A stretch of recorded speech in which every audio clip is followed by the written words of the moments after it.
Ready to make a real impact every day? Join the Active Day Home Care team and help clients maintain their independence in the comfort of their own homes. Make a difference in someone's life as you provide essential daily assistance and protect their health and happiness. Earn up to $20 an hour and enjoy additional perks like optional daily pay, 401k, paid time off, ongoing educational training, and more. Join a team that values care, compassion, and your professional growth. Visit activeday.com to apply.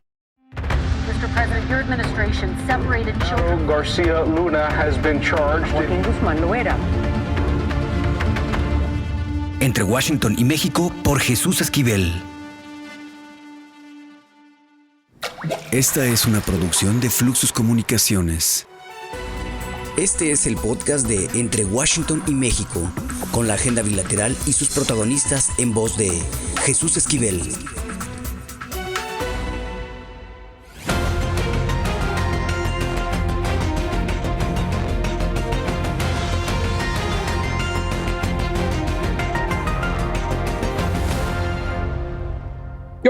Bienvenidos a Entre Washington y México.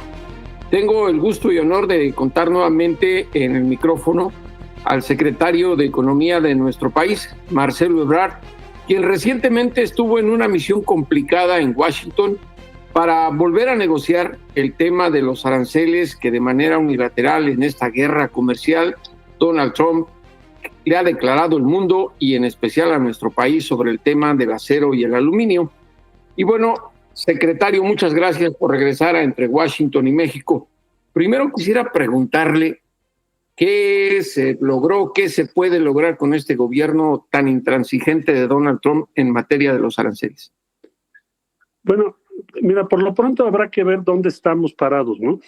Yo diría, hoy en día, nosotros, México, tiene aranceles solo en una parte de sus exportaciones. En pocas palabras, el 86% aproximadamente de lo que exportamos no tiene aranceles en este momento. Esperamos que así sigamos, porque no nos incluyeron en las famosas tarifas recíprocas que se anunciaron recientemente. Bueno, entonces ahí es donde estamos ahorita. La discusión en este momento, ¿en qué está entonces? Pues está en lo que es acero y aluminio. En el caso, me preguntará alguien, bueno, y en el caso de vehículos automotores, bueno, en ese caso ya impusieron aranceles, pero con descuentos en función de qué tantos componentes tienes que cumplen con el Tratado de Libre Comercio. Bueno, entonces lo que tenemos pendiente en este momento es acero y aluminio. Hay otros temas, pero ese en materia de aranceles es el relevante. Entonces presentamos los argumentos de México. La última reunión fue el viernes, como mencionas, y los argumentos los puedo resumir en tres principales. Primero, Estados Unidos tiene superávit con México, o sea, exporta más a México que lo que México le manda de acero y aluminio. Segundo, ya se excluyó, se hizo una salvedad de ese impuesto de acero aplicado a todos los países del mundo, salvo a Reino Unido, de Gran Bretaña. Entonces nosotros estamos diciendo, bueno, pues si excluiste a Reino Unido, pues ¿por qué a México no? Si con nosotros tienen superávit, ¿qué caso tiene que impongas un arancel? Tercero y último argumento, presentamos que nos está creando daño aquí en la economía de México, porque si esto se mantiene, pues nos va a pegar en muchas cosas, sobre todo nos pega en número de empleos. Ya presentamos esos elementos. Entonces esos tres son los argumentos que hemos presentado, Jesús, y estamos a la espera de la respuesta de Estados Unidos. Ahora, el 16 y 17, es posible que la presidenta Claudia Sheinbaum tenga un encuentro bilateral con Trump en el marco del G7 en Canadá. Sí. ¿Se espera algo? ¿Simplemente será revisar lo que usted ya planteó en la capital de los Estados Unidos? ¿Habrá algún anuncio? ¿Se fijará la fecha para empezar a revisar el TEMEC? ¿Qué podemos esperar del G7? Porque luego nada más son eventos de fotografía de jefes de Estado y de gobierno. Bueno, en el G7 yo no tengo todavía los detalles de si va a haber una... O sea, sí supongo yo que va a haber una conversación entre ellos, pero todavía no tengo los detalles. ¿Qué te podría anticipar con miras a ello? Pues yo creo que el tema comercial, pues probablemente o muy seguramente será un tema de conversación. México lo que plantea es, bueno, pues mantengamos la no aplicación de aranceles porque nos hacemos daño entre ambos y no hay una razón, un motivo o un objetivo a lograr en ello. Entonces seguramente los argumentos que te acabo de decir pues estarán presentes si se toca el tema por parte de la presidenta Sheinbaum, seguramente los planteará o los pondrá en la conversación para proteger los empleos en México principalmente. Ahora, también es ya una especie recurrente del presidente de Estados Unidos de echarse para atrás, de recular. En Wall Street hasta se burlan de él con la palabra taco de las iniciales de Trump always checking out. En nuestro país sería Trump siempre cerrado. Las negociaciones con China que se llevaron a cabo en Londres no fueron tan benéficas ni para unos ni para otros. Y estamos hablando del gran coloso económico de Asia, que es China, y que no es un huesito sencillo de roer. ¿Qué tanto nos beneficia este impasse? En algún momento entre los dos colosos se sentarán, se doblegarán y Trump reculará. ¿Cuál es la visión? Yo sé que no está oficialmente en la mesa de negociaciones, pero México debe tener un plan B en ese sentido. Bueno, de hecho, yo diría que hay, pues, como poner, por decirlo así, en dos bandejas. Haz de cuenta que estás en tu escritorio y de un lado tienes unas cosas y del otro otras. Entonces así puedes organizar todo lo que está pasando con el comercio desde el punto de vista de México. Entonces yo pondría en un lado todo lo que es un nuevo sistema que he llamado de desventajas comparativas. El sistema de ventajas comparativas descansa en el principio del libre comercio y establece que tú le compras al que más barato te venda o que tenga mejor calidad o ambas, no importa dónde se produzca, y tiene libre acceso al mercado. Dicho de otro modo, el mercado determina hasta cierto punto quién produce qué y dónde compra estas cosas. Es el sistema de ventajas comparativas. Pero ahora estamos pasando a otro sistema. Sigo a un lado del escritorio, donde lo puedes poner todo esto, que se llama sistema de desventajas comparativas. Bueno, ¿y eso qué es? Que tú como gobierno fijas dónde se tienen que producir las cosas principalmente y cuánto cuesta participar en tu mercado. Entonces le pones un impuesto en forma de arancel a cada país diferenciadamente, ¿no? Desde a México tú te toca tanto a cada país. Entonces, ese sistema lo pondría yo a un lado de la mesa, del escritorio, porque eso es lo que va a estar implementándose. Y en ese sistema, yo lo que quiero México es estar con la menor desventaja que se pueda. Por ejemplo, ahorita, pues yo quisiera que no hubiera ningún arancel, pero tengo menos aranceles que todos los demás países. Bueno, del otro lado de la mesa, del escritorio, pondría ya no el sistema general, sino la relación México-Estados Unidos. Y ahí veo que Estados Unidos ya tomó la decisión de relocalizar hacia Estados Unidos y Norteamérica más ampliamente muchas actividades que hoy se llevan a cabo, productivas, que se llevan en Asia, especialmente en China, aunque no solo. Por ejemplo, el acero. China produce más del 60% del acero de todo el mundo. Por ejemplo, principios activos de farmacéutica. Por ejemplo, aminoácidos. Por ejemplo, minerales, algunos minerales denominados raros, pero varios minerales. Y así sucesivamente te podría hacer una lista. Bueno, ya decidió Estados Unidos traer eso a Norteamérica, una buena parte de Estados Unidos, pero alguna otra parte tendrá que venir a México. Entonces, del lado izquierdo lo que quieres es reducir tus daños. Digamos, estamos pensando en un escritorio, ¿no? Del otro lado lo que quieres es maximizar ventajas que México tiene, porque en ese movimiento de esas empresas tenemos mucho que ganar. Déjame ponerte un ejemplo para que no suene tan abstracto. En farmacéutica, Estados Unidos importa 230 mil millones de dólares al año. Y nosotros nada más exportamos 1,000. Entonces, lo que estoy buscando, o lo que estamos buscando, es aumentar esa producción en México y exportación a Estados Unidos. Obvio, sin aranceles, porque no los tienen hoy. Claro. Exportar en vez de 1,000, pues quizá 4 o 5 mil millones. Esto lo podemos alcanzar.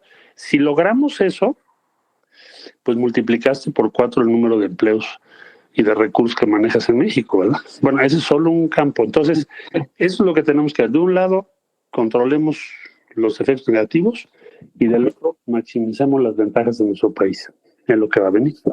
Ahora, no solo la industria metalúrgica estuvo en su agenda, secretario, ahora que estuvo en la capital de los Estados Unidos. Sí. Hay otros aspectos comerciales que también usted revisó con sus contrapartes en la capital estadounidense. El tomate, por ejemplo, ¿ahí cómo estamos? Tomate está en un proceso de negociación, no es propiamente un arancel, vence un acuerdo o puede ser sustituido un acuerdo al que llegó pues la industria mexicana, las hortalizas mexicanas con sus contrapartes en Estados Unidos. Entonces ahorita estamos en el proceso de revisión de ese posible acuerdo, ya sea que se mantenga o se modifique, para evitar que nos apliquen cuotas compensatorias. Cuotas compensatorias es como, ok, te voy a poner algún tipo de arancel, pero no es propiamente un arancel unilateral, sino que se llama compensatoria, porque trata de compensar algo que es, pues que tú aumentas tu participación en el mercado o el precio o algún otro factor. Entonces estamos en eso. El jueves hubo reunión y esta semana espero que tengamos, si no hasta la que viene, principios de la que viene, después del G7, para tratar de llegar a un acuerdo. Yo espero que sí se logre. Ahora, hay otros sobre la mesa. Hay un proceso de, se llama como de investigación sobre vehículos pesados. Hay otro que se inició sobre aeronáutica que nos preocupa. Entonces, bueno, hay muchos temas. Pero la semana pasada vimos tomate, acero, aluminio. Y sobre otro de los puntos álgidos, que es el ganado por el gusano barrenador, ahí ¿cuál es la situación? ¿Cuál es el problema todavía? Eso lo lleva primordialmente, más que comercio, lo llevan lo que son las secretarías de Agricultura y Ganadería de ambos países. Ahí el argumento de los Estados Unidos fue que hay un problema sanitario y por lo tanto se cierra la frontera en tanto no se resuelve el problema sanitario. Que sí es que si la mosca, que si el gusano, ya sabes, que sí hay una serie de causas de orden sanitario. Entonces se está trabajando y hasta donde entiendo, pues pronto tendremos que llegar a una conclusión, porque nos están creando o generando o nos pueden generar un daño económico importante, sobre todo para algunos estados del norte del país. Lo lleva Agricultura y nosotros los apoyamos en lo que ellos necesitan, sobre todo hasta ahorita es más un apoyo técnico que otra cosa, pero más adelante, si fuera necesario, pues le entramos también a esas pláticas. Ahora, secretario, yo sé que me va a decir tampoco soy el Banco de México, pero hay otro aspecto que tiene que ver con la economía mexicana. Y es lo que en el Congreso estadounidense los republicanos quieren hacer, que está ligado al tema migratorio, el imponer un impuesto del 3.5% sí, a las remesas de los mexicanos. Bueno, primero le preguntaría, no, yo sé, pero primero le preguntaría, supongo que ya hizo cálculos el gobierno mexicano, en base a las cifras que da cada mes el Banco de México, el Bancico. ¿Cuánto estaría disminuyendo de lo que llega a nuestro país? Bueno, es que hay una gran discusión sobre los cálculos porque recuerda que una parte de las remesas que se envían son de mexicanos que tienen condiciones ciudadanos o residentes legalmente admitidos. Entonces tendríamos que descontar del total de los, vamos a decir números redondos, 60 mil millones de dólares, descontar todos los que están en esa circunstancia y probablemente vas a llegar a una cifra de 1.200, 1.300 millones de dólares. Son cálculos, son estimaciones. Todos se discuten porque hay datos que no se tienen completos. Pero bueno, ahora, eso es el 3.5. Ahora también depende mucho del tipo de cambio, porque por ejemplo ahora el tipo de cambio amaneció pues muy fuerte el peso, ¿no? Entonces, sí. Quiere decir que hoy en día, si tú mandaste una remesa ayer, pues llegó a México mucho menos pesos que lo que podría significar el 3.5, ¿no? Por señalarte de un día a otro. Entonces, el tipo de cambio puede hacer que estos cálculos varíen, el número que te acabo de dar, evidentemente. Serían cifras negativas en ese sentido. ¿Mandé? Serían cifras negativas en calidad del monto, por encima del impuesto, sí, el monto, y luego el peso bien consolidado, ¿no? Es el que tú me dijeras, bueno, ¿cuál es el monto de afectación que tú crees o que ustedes piensan que puede tener esta medida? Esta cifra que te doy es a un tipo de cambio superior, no al de hoy que vi que era muy bajo, ¿no? Ok. Bueno, a eso me refería yo. Ahora, ¿en qué estamos respecto a ese tema? Bueno, obviamente sí se organizó un activismo importante en el Senado, porque es una decisión del Senado de los Estados Unidos. Uh-huh. Ya nos aclararon que no es una iniciativa directamente promovida por el Tesoro de los Estados Unidos, sino por la Cámara de Representantes. O sea, los diputados, un grupo de diputados dijo, hay que meter esto, eran 5 y luego lo bajaron a 3-5 y lo mandaron. Entonces ahorita la batalla es en el Senado, Jesús. Uh-huh. Y lo que sé es que tanto embajadores y senadores, etcétera, han visto alrededor de 20 senadores a esta fecha. Lo cual no creo que sea inútil, es un buen ejercicio, porque si no, pues la dejas pasar. De hecho, México ha sido el más activo ahorita en el Senado de Estados Unidos sobre el tema. Ahora, yo le quisiera preguntar, porque me parece que es para beneficio de quienes nos escuchan tanto en Estados Unidos como en México, en este podcast. Usted estuvo primero como canciller, le tocó manejar toda la agenda con gran parte del gobierno de la primera presidencia de Trump, y le está tocando la parte más fea en esta segunda presidencia con Trump, que es el asunto de los aranceles, en fin. ¿Hay más posibilidades con esta segunda versión de la presidencia de Trump de avanzar, sobre todo cuando se viene la revisión del TEMEC, o son más radicales, más con ese unilateralismo que está destacando al mandatario estadounidense en su última presencia en la Casa Blanca? Bueno, yo diría que en relación a la primera administración, ahora tienes una posición más dura en la relación bilateral comercial. En aquel tiempo, cuando fue la negociación, fue muy específico en los puntos donde había diferencias. Por ejemplo, la cuestión laboral, que el gobierno en ese tiempo saliente de Enrique Peña Nieto defendía a ultranza, o insistió muchísimo tiempo en que no hubiese cambios en los salarios en México ni en la legislación laboral. En aquel entonces, cuando llegó el presidente López Obrador, pues la prioridad era elevar los salarios y se modificó la legislación laboral con o sin tratado. Entonces, al triunfo del presidente López Obrador, se removió ese tema que a ellos les importaba mucho. Pero bueno, ¿qué te quiero decir con esto? Que en aquel momento estaba muy focalizado cuáles eran los elementos de diferencia o cómo querían ellos reducir la competencia, las ventajas comparativas de México respecto a ellos. Uno de ellos, el valor de los salarios, porque el salario mexicano era extremadamente bajo. Sigue siendo más bajo que el de ellos, pero ha estado subiendo, como tú sabes, estos últimos años por decisión propia, ¿no? Eran muy injustos los salarios. Bueno, entonces, a diferencia de ese momento, ahora tienes más puntos que tienes que atender al mismo tiempo. Ahorita mencionábamos nada más acero y aluminio, tomate, vehículos pesados, en fin. Entonces, es más complejo el manejo de la negociación comercial ahora que lo que fue entonces, me parece, es muy claro. Están en una posición más dura. Ahora, ¿cuál es el límite de eso? Tú dices, bueno, yo me quiero llevar a Estados Unidos la mayor parte de la manufactura. Sí, pero al mismo tiempo quieres competir con China.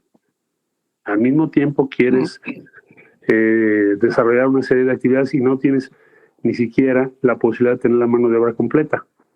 Te recuerdo que, por ejemplo, la Asociación de Manufactura de Estados Unidos me entregó un reporte, mandó una carta en el mes de, si no mal recuerdo, principios de febrero, en donde señalan, entre otras cosas, que les hacen falta 400,000 trabajadores allá en Estados Unidos. Entonces, si te vas a ir a una competencia cada vez mayor con China y otros países, no nada más China, Vietnam, en fin, otros países, puede ser que Corea del Sur, pues necesitas la producción en México, porque, a ver, te lo voy a resumir, me decía el CEO de Ford Motor Company, que por cierto este año cumple 100 años en México, ¿eh? Ahí te va.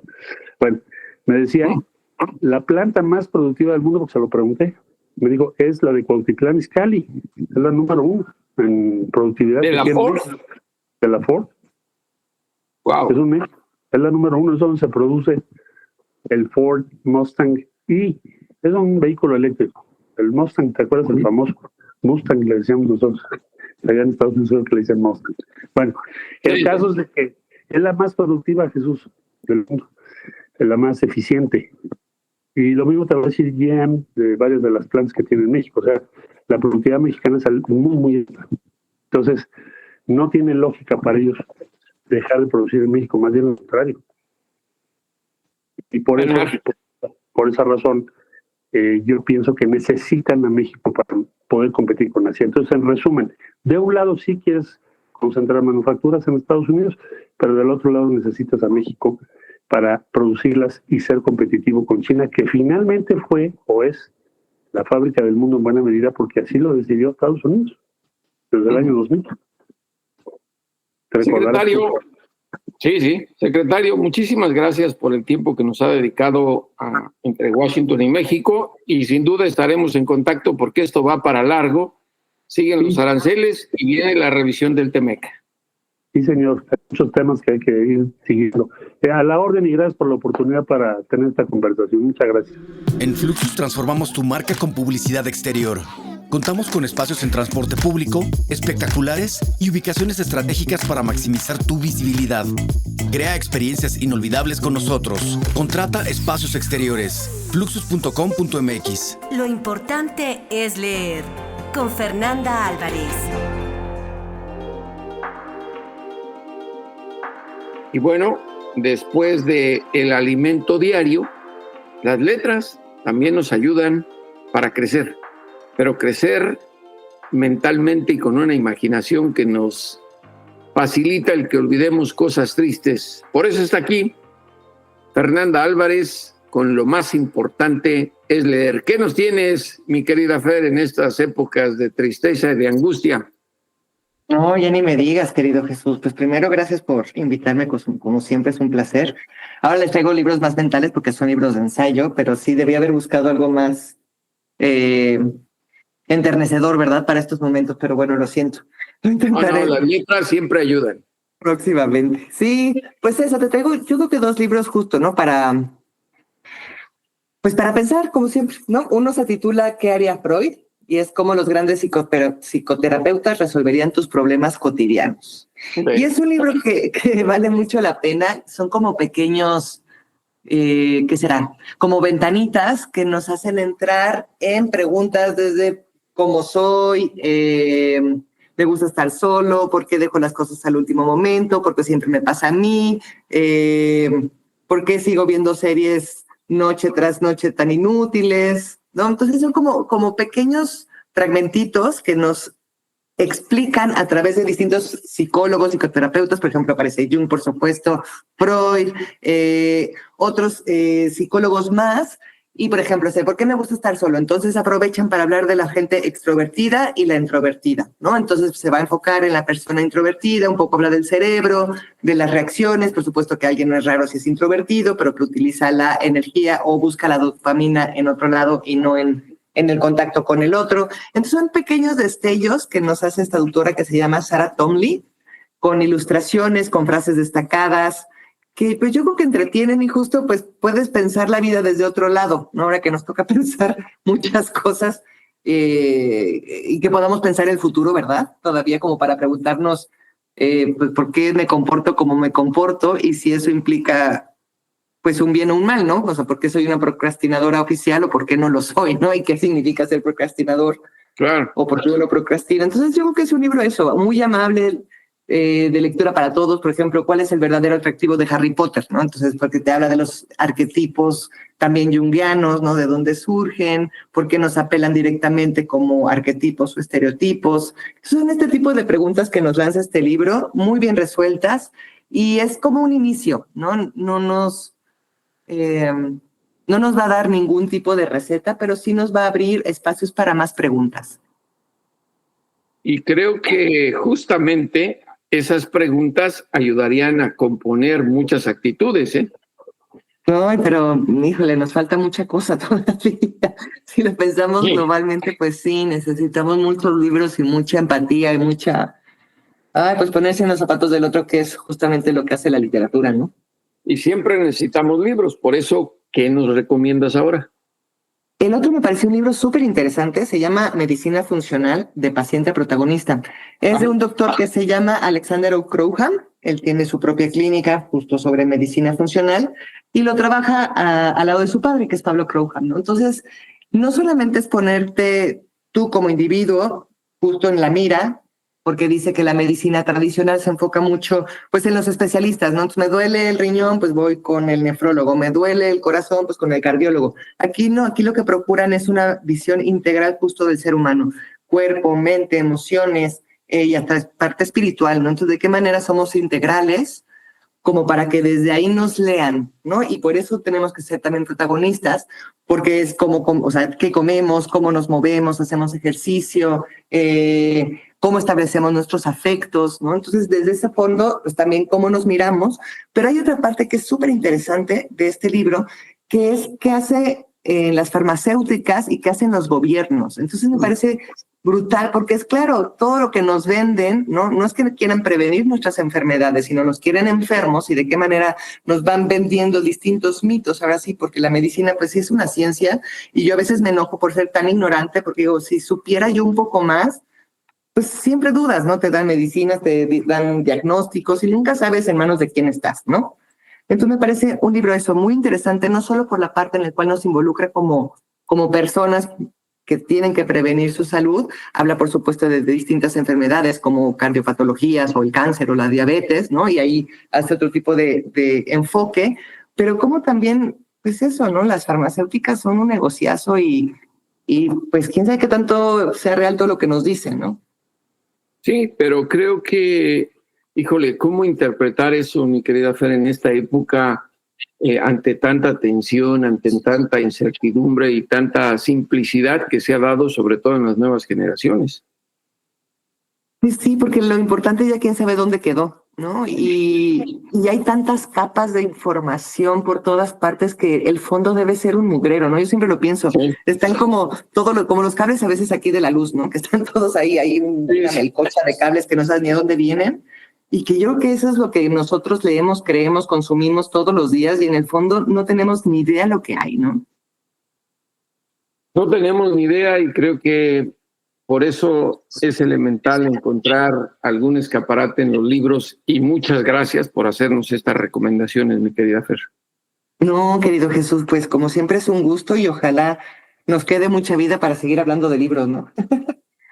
Pues ya lo saben, aquí en Entre Washington y México, lo más importante es leer en cada episodio con Fernanda Álvarez. En Mint by Fluxus producimos publicidad en video para redes sociales. Contenido fresco, eficiente y con una alta calidad, desarrollada 100% con nativos digitales. Impulsa tu marca. Visítanos en fluxus.com.mx.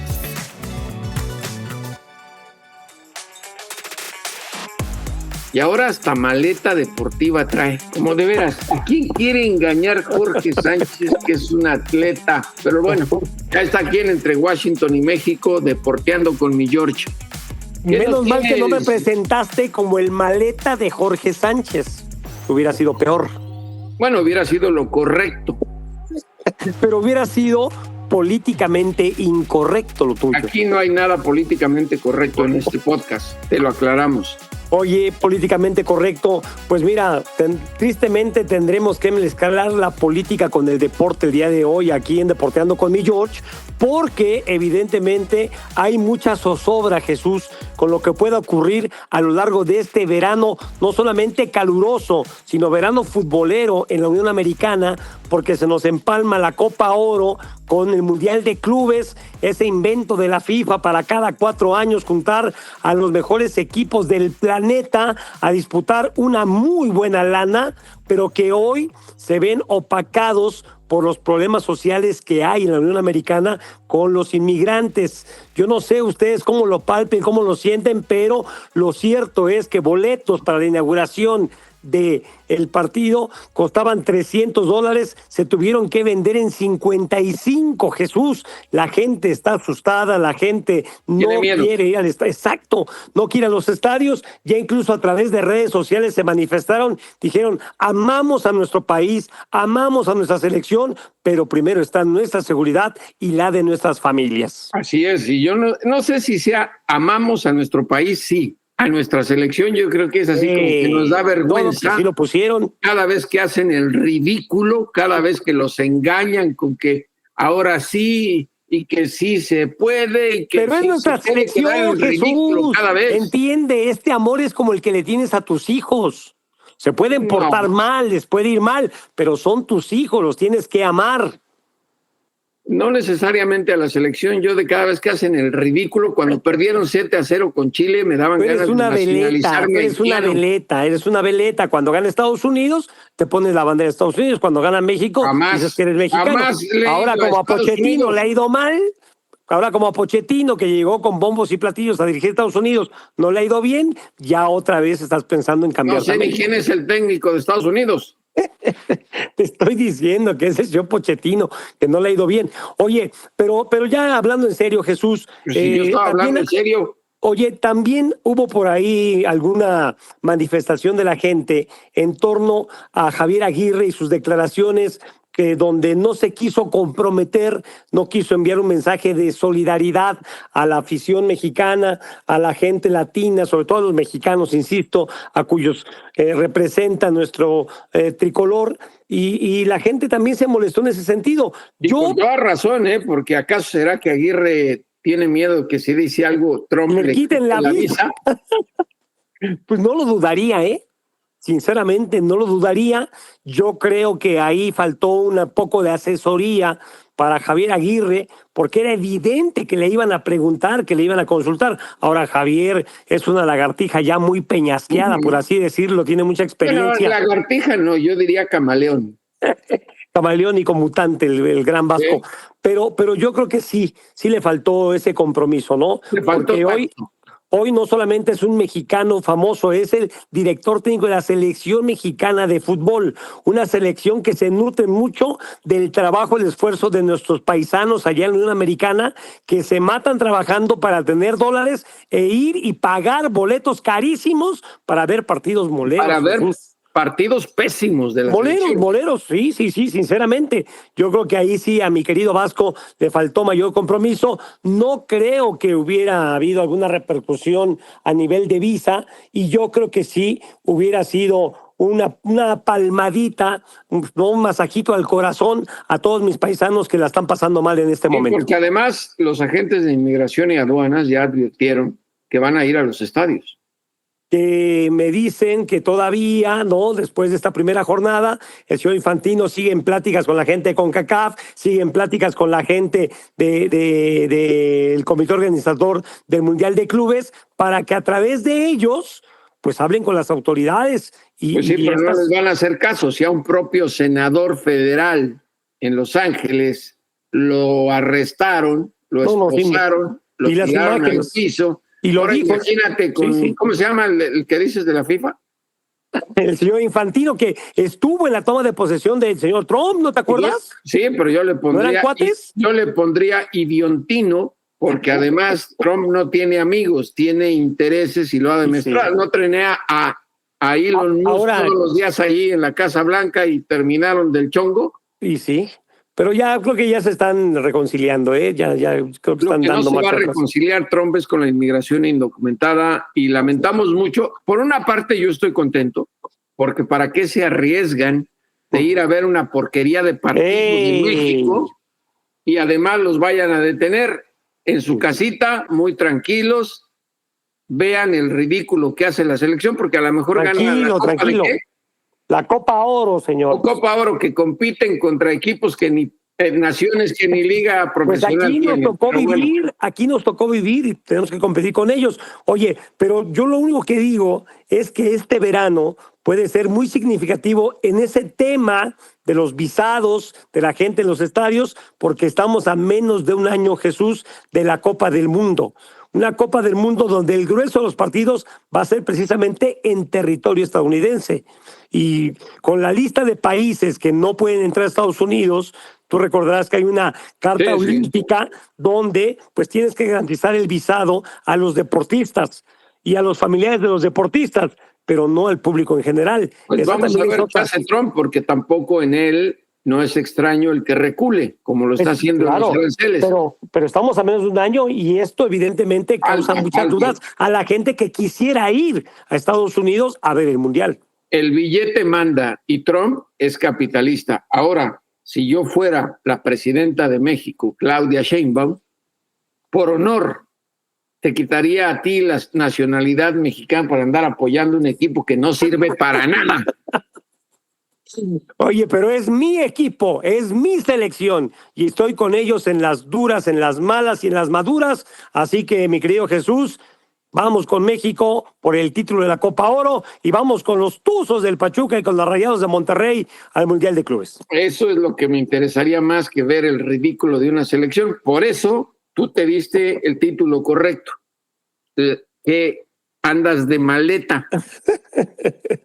Otra vez te taparemos la boca, mi querido señor Esquivel. Te mando un abrazo a Jesús. Saludos, amigos. Aquí cada episodio de Entre Washington y México, el atleta Jorge Sánchez deporteando con mi George. Y ahora sí, a los criminales y a los políticos, por favor, devuélvanos a ese México que nos arrebataron. Hasta la próxima, aquí en Entre Washington y México, el podcast. Esto fue Entre Washington y México, una revisión semanal por la agenda bilateral y sus protagonistas.